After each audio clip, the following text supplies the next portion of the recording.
Uy, grabe, napakakunat ng pangapangahan ni Kabayan. Panoorin nyo mga idol. Grabe.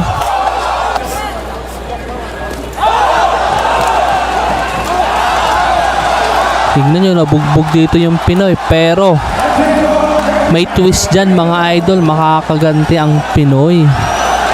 Hindi basta-basta nagpapatalo. Kita nyo naman, oh. Binugbog din ang kalaban mga idol. Talagang mapapabilib ka sa determinasyon ng ating kababayan. Oh, bagsak ang kalaban mga idol. Grabe. Ganda ng laban na to mga idol. Kaya huwag kayong kukurap mga idol. Grabe. So ito po pala mga idol ang ating kababayan na nagmula pa sa probinsya ng Bicol na si Christian Avila. So papalaban ng ating kababayan sa isang undefeated fighter na nagngangalang Lishan Lee. Mga idol, napakaangas, entrance pa lang. Talagang kumpiyansang kumpiyansa na mananalo na daw siya sa laban na ito. At hindi daw makakaisa ang Pinoy sa kanya. Tanoorin natin mga idol. So dito na tayo sa round number 1 mga idol. Yung naka red trunks, yan po yung ating pambato na si Christian Avila. Samantalang kalaban niyang Chinese fighter na taga China ay naka blue trunks. So panoorin natin at huwag kayong kukurap mga idol kung paano ang magandang laban ang napinakita dito ng Pinoy. Napalaban ng gusto ang Chinese fighter na si Lishan sa ating pambato rito. Uy! Grabe! Ang lakas ng pangapangahan ni Kabayan mga idol. Dito ay parang away kanto po dito mga idol, yung mga suntok ng Chinese fighter. Matangkad po ang ating kababayan, isang southpaw fighter at may alias Bicolano Lastic Man mga idol. Pambato natin sa light flyweight division mga idol, si Christian Avila. Round 1 mga idol, no?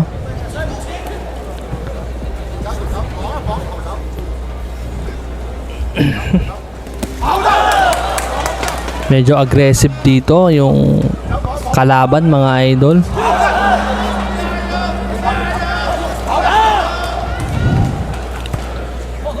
Sa tingin nyo mga idol, may pag-asa nga bang, may potential nga bang maging world champion ang Christian Avila mga idol? Paki-comment sa comment section mga idol, no? Ito yung mga gusto ng mga boxing fans, yun talagang suntukan talagang malala mga idol, talagang hindi tumatakbo, hindi nagtatakbuhan sa ring. Ito yung sports na gusto natin mga idol.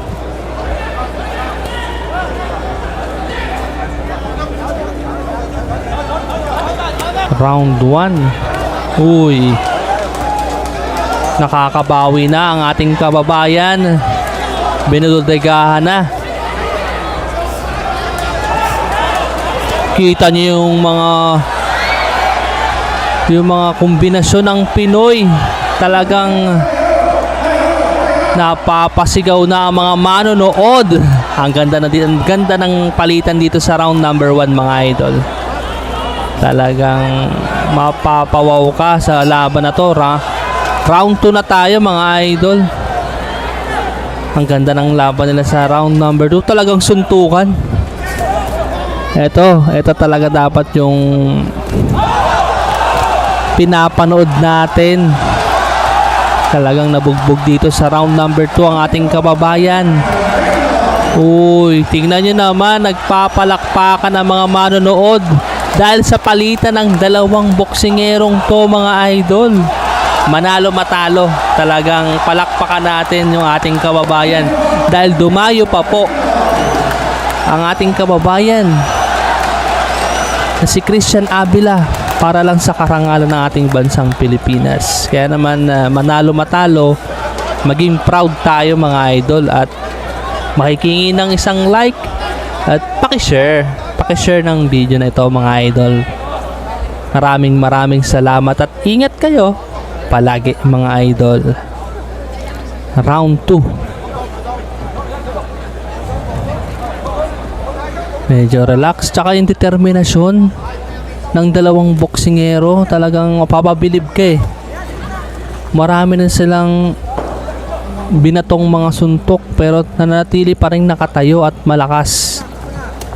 Uy, natamaan doon ng 1-2 combination sa pagmumukha ang ating kababayan. Pero napakatibay ng Pinoy. Bibilib ka sa lakas ng pangapangahan at napakakunat mga idol. Kung sa ibang boksingero yan, bagsak na, bagsak na ang kalaban. Grabe, nakakatakot din, no? Mahirap maging isang boksingero, maging professional boxer, dahil buhay po ang nakataya dyan mga idol. Kaya naman palakpakan natin at maging proud tayo sa kanila.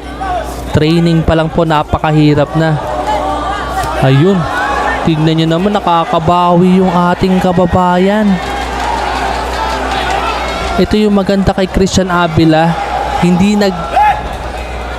natatakot eh, no? Punong-puno ng determinasyon at umaapaw. Grabe. Round 2.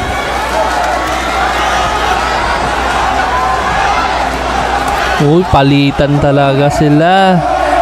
Talagang parang away kanto lang eh, no?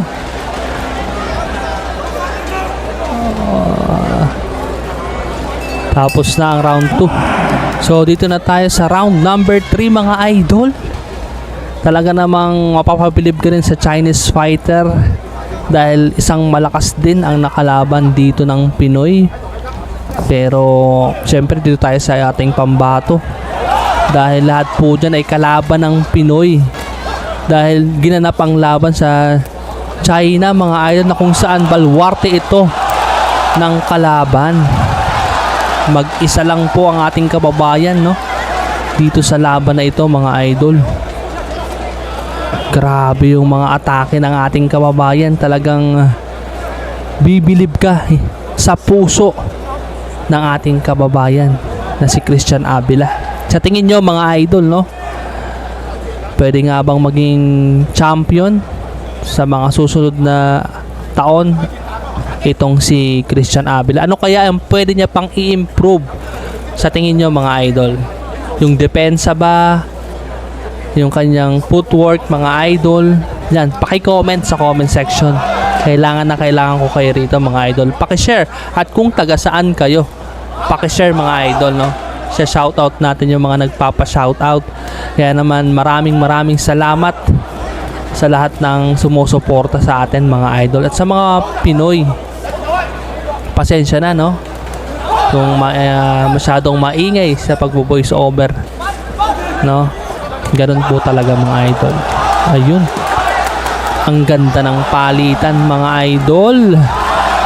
Naghihiyawan yung mga manonood.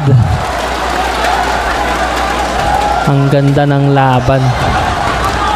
Talagang in-fight ang labanan mga idol.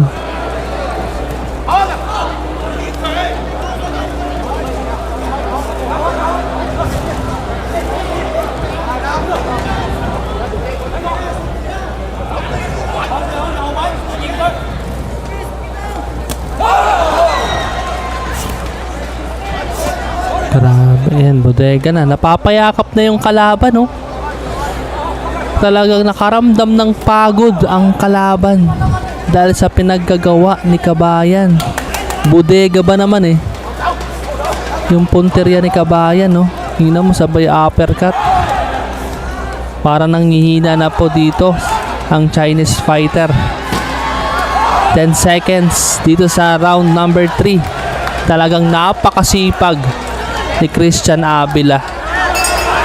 So, round 4 na tayo mga idol. Kaya naman steady lang kayo dyan.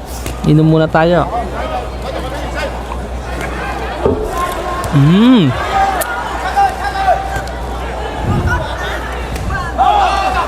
Oo. Wala yan, split lang mga idol. Talagang magandang laban to mga idol.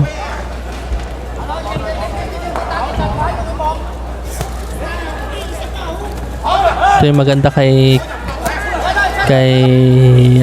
Abila. Kahit na lamang si Abila ng tangkad, talagang nakikipagsabayan mga idol. Samantalang yung mga natatangkad na boksingero, ginagamit yung reach advantage. Hindi agad yung ganyan, yung sumusugod. Talagang counter lang sila ng counter. Samantalang si Christian Abila, talagang in-fight ang labanan. Kasi kung ibang mga boksingero yan, na kung gagamitin yung tangkad nila, yung reach advantage, talagang iisa-isahin niya, puntusan ang labanan lang mga idol. Pero dahil gusto ni Kabayan ng magandang laban na makita ng mga manonood, ay binibigyan niya po mga idol. Ibinibigay niya yung magandang laban para sa inyo mga idol, no? Kayong nanonood, no, mga idol, hindi lang yung mga nasa venue na yan. Napakasipag. Talagang nakaramdam na ng pagod yung Chinese fighter. Bodega. Grabe, no? Mga idol. Ito dapat. Grabe, tingnan nyo mga idol. Hindi pala ay. Hindi muna tayo ng hook. Ayun. Grabe, hindi pala naka-video. Ay, bagsak. Bagsak yung kalaban. Yan ang sinasabi ko sa inyo mga idol. Pagod na ang Chinese fighter, pero yung ating pambato na si Christian Abila mga idol, talagang nananatiling nakatayo at lumalaban. No, gusto kayong bigyan ng magandang laban, kaya naman palakpakan natin. Isang palakpakan naman dyan para kay Christian Abila. Sino mga taga Bicol dyan? Ipagmalaki nyo to mga idol. Tignan nyo naman, sabayan kung sabayan bago matapos ang round na to. Dahil hanggang round 4 lang po ito mga idol. Yun. Pag nabigyan to ng magandang trainer mga idol, talaga namang magandang coach, pwede maging world champion to. Sinasabi ko sa inyo mga idol. Kita nyo naman, tapos na ang round. So tignan natin mga idol kung sino ang nanalo. Split decision. Split. Wow. Wow, congratulations sa ating kababayan na si Christian Abila, nanalo by split decision mga idol. Okay, paki-like and paki-share mga idol. Huwag kakalimutan, ang buhay ay weather lang.